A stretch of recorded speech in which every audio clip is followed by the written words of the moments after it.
Hello everybody, I hope you guys are all having a great day. I haven't made a video in a couple of days. Like I told you before, I get affected by the moon cycles and it kind of like just made me a little foggy and stuff, so I didn't record anything the last couple of days. And I changed locations. I'm actually sitting on the floor right now. You see he's in the chair. He's always in the chair. But I wanted to come on here and record a video for you. A couple of things that I wanted to talk to you guys about. Number one was, how do you know when, well, it's not really how do you know, but, you know, when we go through difficult times, the Lord wants to make up for it. But we can delay the good things that are going to come to us by dwelling on the bad stuff that has happened to us. And what I mean by that is when we have somebody like in a breakup, when we are focused so much on what they did to us, it makes us feel bad. It doesn't make us feel the good things that have happened or are going to be happening from that happening. So what I mean by that is, for every wrong there is a right. For every bad there is a good. And when we focus on the bad stuff, we won't stop the good stuff from coming in, but we can definitely delay it. And you know, when my ex and I, soon to be ex, and I were separated, I'll be honest with you, for like the first 5 months, I was just constantly arguing with him because I wanted him to see my point of view. And I finally just realized that he never was. As soon as I did that, and as soon as I made the decision, you know what, actually, here's what happened. I was walking my dog from the apartment complex we were in, and I pray all the time, and I'm constantly in communication with God in my head. And I asked him, I was like, God, is he ever going to see, are we meant to be together? I thought we were supposed to be together. And he literally said to me, no, my child, not this time. And instantly my mindset shifted.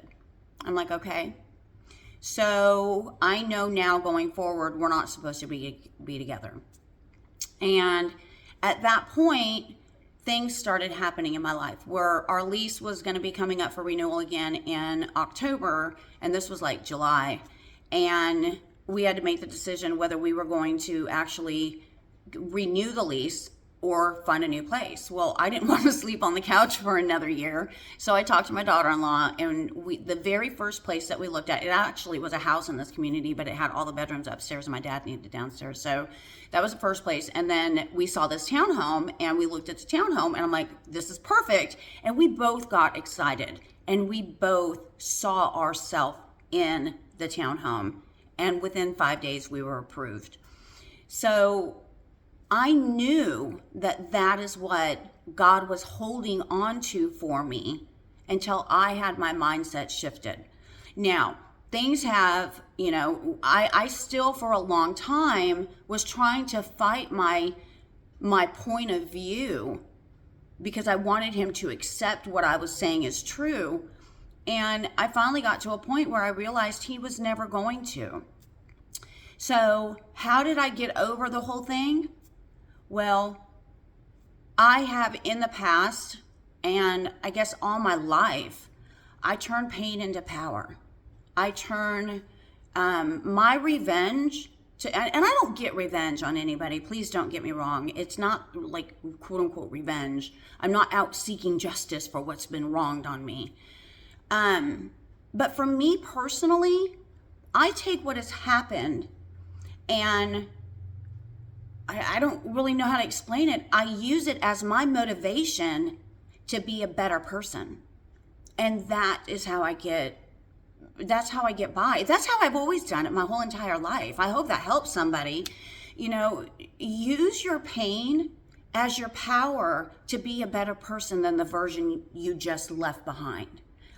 I don't have to worry about whether he will ever forget me, because all the crap that I did on his house while I was there, he will never forget me.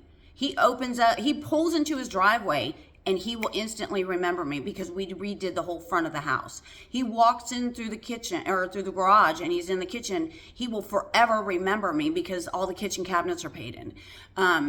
The dining room, we put mirrors on the wall. We had to redo the bathroom. I mean, so he will never forget me, but at some point I will forget him. And I'm okay with that because and I won't forget him like, oh, I forgot who that was. I will forget the pain that I once experienced, but he will forever remember how he hurt me. That is what I'm talking about. I don't wish that on anybody. I never wanted to ever dwell in pain that I caused somebody else. It's a horrible feeling, I'm sure. I have regrets for things that I've done to people, and I have apologized for those.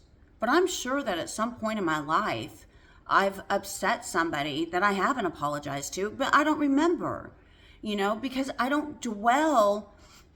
I'm not a mean person, but I'm sure that when I was younger, I've hurt somebody's feelings. And I don't mean to.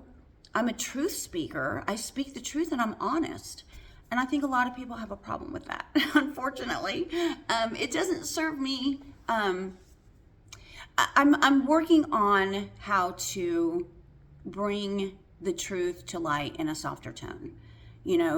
Truth can be very difficult for anybody. I mean, I know that when somebody speaks the truth to me, the first thing I want to do is become defensive. But I also know now as an adult and being more mature, being more older, because maturity does not necessarily come with age, just so you know. You can be an adult in your 50s and still be wildly immature. Trust me. I've known quite a few people like that. But when we get older, we're supposed to be able to take constructive criticism to heart without being offended by it. Is this information going to be helpful to me to become a better person? And if it is, then take the advice. What is the harm in it? We're supposed to be the best versions of ourselves that we can be. And I guarantee you that if Jesus was standing right next to any of us, we would mind our P's and Q's, trust me, but we don't think of him being near us or around us. So we have a hard time being that quote unquote perfect version of ourselves.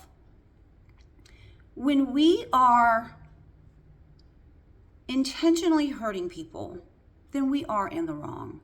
But it doesn't mean that you can't change that. It doesn't mean you have to continue your life for the next 30, 40 years doing that to people. But when you have had somebody bring it to your attention, process it.